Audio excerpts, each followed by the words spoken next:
This show is clean, pretty much.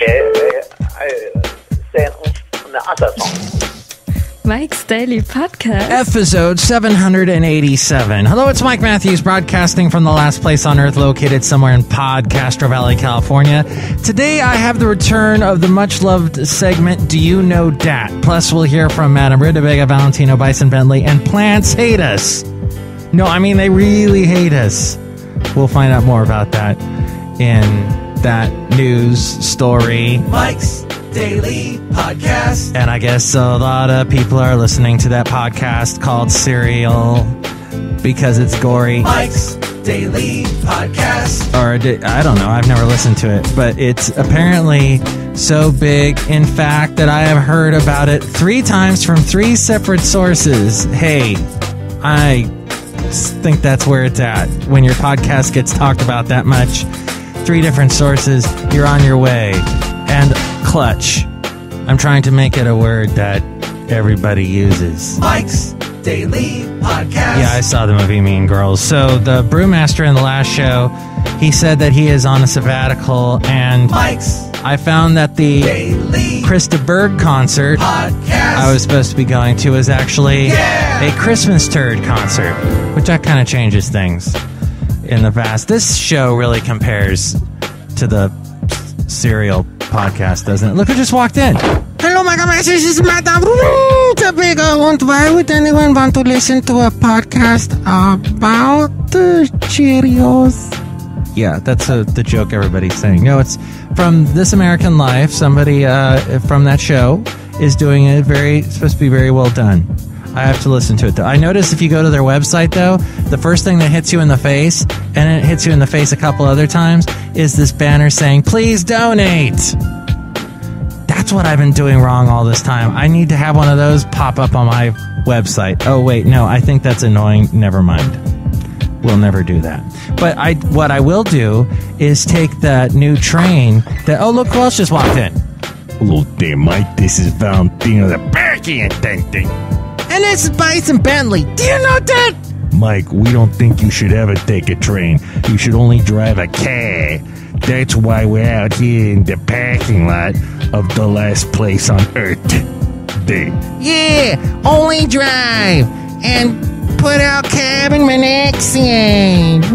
Do you know that? Trains are supposed to... Well, it's an interesting type of train they have that takes you from the BART in Oakland to the Oakland Airport. If you don't know the logistics, geography of Oakland, they put the BART station and the airport miles and miles and miles away from each other. And you used to have to get on a bus between the BART station to get to the Oakland Airport, and you had to have exact change. It had to be cash, had to be exact. It was annoying.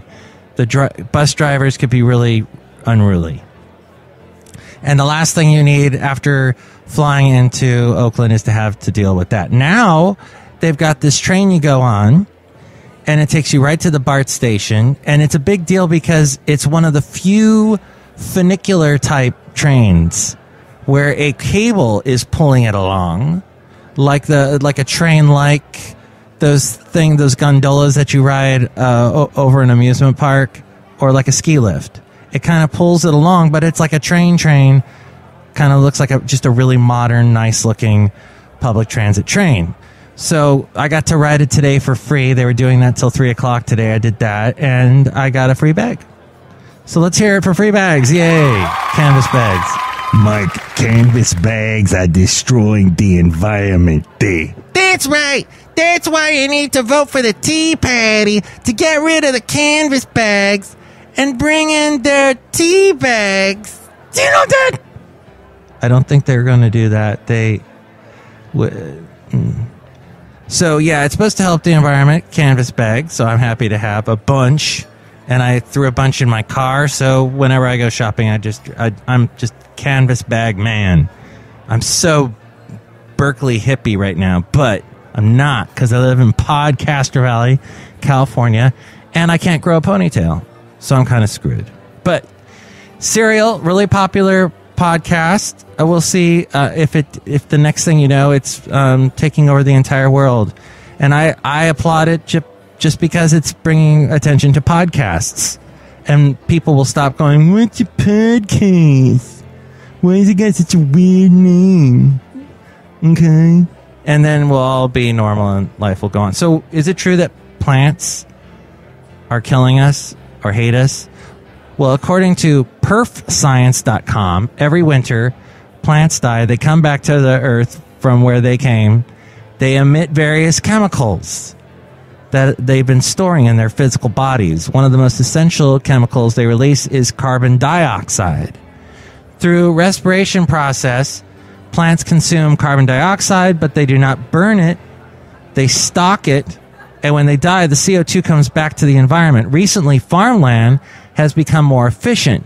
Soil can provide more crops per acre, and it means that every winter, more plants release more CO2, and it looks as if it will continue to contribute to climate change. I know!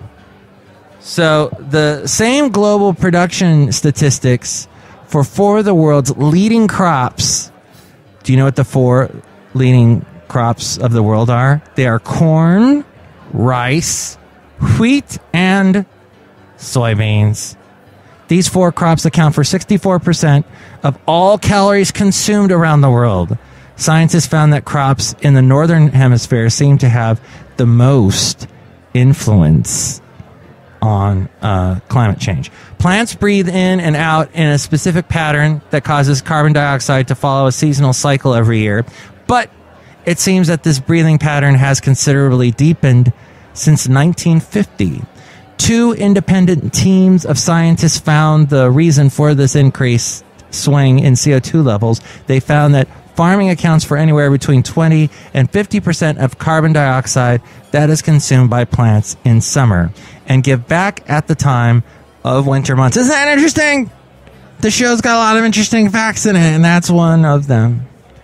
So what do we need to do? I guess we need to not use so much corn, rice, wheat, and soybeans. Maybe we should all go... What's the opposite of vegetarian? Carnivorian. Paleo dietin. What? The whole world a bunch of CrossFit-idiots? No. I hope not. What do you think about that? What do you think about the Serial podcast? What do you think about this awesome new train that's going to take you from BART to the Oakland Airport? Now, if only they could bring Oakland Airport flight rates down. They're pretty expensive. It's always cheaper to fly out of SFO, San Francisco's airport. But we'll see. Maybe this will help bring down prices. I don't know. I'm not an economist. Did you assume I was? Thought so. Email me, MIKEs-DAILY-PODCAST-787-News@gmail.com. I read your comments on the section emails from email. Also, email me there if you'd like to be a guest on the show or if you would like to sponsor the show, MIKEs-DAILY-PODCAST@gmail.com. There's also the website, MIKES-DAILY-PODCAST.com, with links to where to listen to the show in iTunes. If you do listen to the show there, make sure to rate the show and comment on the show, and that helps our ranking if you do that. I saw somebody did that the other day, and I was touched deeply. And it was it was like a little birthday present to me. Because, yes, it's my birthday tomorrow. I'm only going to be 45 as I look at the clock here. Oh, depressing. About 3.5 hours left of me being 45. Sucks. Also, links to where to find us on Facebook. Like the Facebook page, and when I post a new show, share that with your friends. More people find out about us that way. And you can also support the show through the Amazon link. If you click on that and buy something, that helps us out. And you didn't change how you shopped. It didn't add to the price of what you were paying for on Amazon. It's just we get a little cut of that. It's like a little commission. It's cool. And then also it's something that you can bookmark on your browser and just pop back through the link that you got to through MIKES-DAILY-PODCAST.com, and it helps us out. So neat. There's also links to where to find us on YouTube, SoundCloud, Stitcher, Spreaker, Mixcloud, Podomatic, Yelp, Tumblr, Twitter. All my past interviews, the daily podcast picture, and the blog are all there at MIKES-DAILY-PODCAST.com. It's Bison Bentley's Do You Know Dat? Hey, this is Bison Bentley, and Mike Matthews has a couple of stories that'll make you want to ask yourself, do you know that? Do you know that? Do you know that? Yes, Bison Bentley, who we love so much here at the last place on earth, somewhere in PodCastro Valley, California. Yes, he hangs out with us, and he says that thing, that catchphrase, do you know dat? And here are some news stories that you may go, I didn't know dat. And so you will have an answer for that question.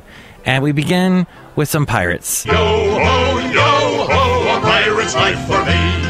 We pillage, we plunder, we rifle. So it was Talk Like a Pirate Day on September 19th. But did you know some of the nautical origins of a few commonly used phrases and expressions that may have a connection to pirates? Many non-boating people know the front of a boat is called the bow and the back the stern. But how many people know that the vertical timber forming the... shiver me timbers. The vertical timber forming the shape of the bow is called the stem, from the Anglo-Saxon word stafn. Or is that F silent? This in turn has led to an expression meaning thorough or complete. From stem to stern is that expression. This from baycrossings.com. When ordinary seamen were captured in wartime, they typically had to spend the rest of the war as a prisoner or even a slave labor. But officers received very different treatment. They were frequently paroled to live freely among their enemy hosts, as long as they did not engage in hostile activities. They also were allowed to be ransomed or ransom themselves by paying a fee. From the Middle Ages on, this fee was set at 1/4 of their yearly wage. When the ransom was not permitted in some unusual circumstances, and then by extension, when there was any especially harsh and cruel treatment of prisoners of war, it became known as giving no quarter. Spanish sailors had a term, bonanza, that meant to sail in good weather and with a fair wind. This word was adopted by Yankee sailors who broadened its meaning to include all forms of good fortune, and then the 49ers picked up the word from the Yankee sailors as they made their way to the California gold fields, and they used it to describe a rich find. The shipboard diet of the seaman was monotonous. One staple was boiled dried peas, which gave rise to the nursery rhyme, peas porridge hot, peas porridge cold, peas porridge in the pot 9 days old. And I could have said that in pirate speak, but... Ships also carried barrels of salted meat, especially pork, and it was usually prepared by boiling or frying. As the voyage progressed, the grease from this meat, which sailors called slush, was saved. Once the vessel was back in port, the slush was sold. The monies thus collected were called a slush fund and were used to purchase small extras for the crew. Meals were served on square wooden plates, and some claim this is the origin of the expression a square meal. And finally, in the mid-1800s, the Royal Navy forbade wives from living with their husbands before aboard a ship. Until then, the practice was quite common while the ship was in port, and even allowed sometimes when the ship was at sea. A couple would set up housekeeping under the traps rigged between the great guns, and the inevitable offspring was called a son of a gun. Arg. Help! I need somebody. Help! Not just anybody. Help! You know I need someone. Help! Well, this may not be help, but how about Yelp? Millions of Americans depend on Yelp, even though small business owners have been saying for years that Yelp is untrustworthy because it removes positive reviews of their businesses and highlights negative ones if they refuse to advertise with the online giant. The main problem for small businesses is that they've never had a smoking gun, any smoking gun evidence against Yelp. And perhaps that is why so many people still use the online consumer ranking system. But recently, a federal appeals court stated that even if small business owners had hard evidence of extortion by Yelp, it wouldn't really matter. That's because the Ninth Circuit Court of Appeals ruled that Yelp, as a private business, has the power to manipulate the reviews on its site as it sees fit. The court said deleting positive reviews of a business that doesn't advertise with Yelp or highlighting negative ones is not illegal and amounts to just what they call hard bargaining. In other words, the court ruled that there